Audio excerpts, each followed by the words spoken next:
Welcome to cross roots media. Super star Rajinikanth cinema వస్తుంది అంటే అభిమానుల్లో ఉత్సాహం ఏ రేంజ్ లో ఉంటుందో ప్రత్యేకంగా చెప్పనక్కర్లేదు. దేశవ్యాప్తంగా కాకుండా విదేశాల్లోనూ ఆయనకు కోట్లాది మంది ఫ్యాన్స్ ఉన్నారు. సినిమా టాక్ ఎలా ఉన్నా కూడా తొలి రోజే థియేటర్ల వద్ద హౌస్ఫుల్ బోర్డును పెట్టించడం రజనీకాంత్ మాత్రమే చెల్లుతుంది.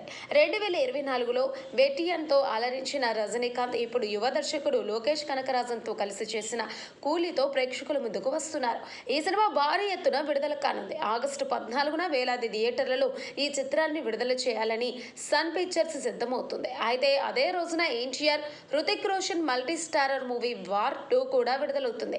ఈ రెండు భారీ సినిమాలు ఒకే రోజు విడుదల కావడం బాక్సాఫీస్ వద్ద ఏ సినిమా పైచేయి అవుతుందో అనే ఉత్కంఠను పెంచుతుంది.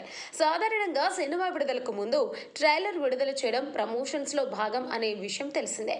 అయితే కూలీకు దర్శకుడు లోకేష్ కనకరాజన్ ట్రైలర్ విడుదల చేయకుండా డైరెక్ట్ గా సినిమాను థియేటర్లో చూసి ఎంజాయ్ చేయాలని అభిప్రాయపడ్డారు. ఈ స్టేట్మెంట్ అభిమానులకి కొంత నిరాశ కలిగించింది.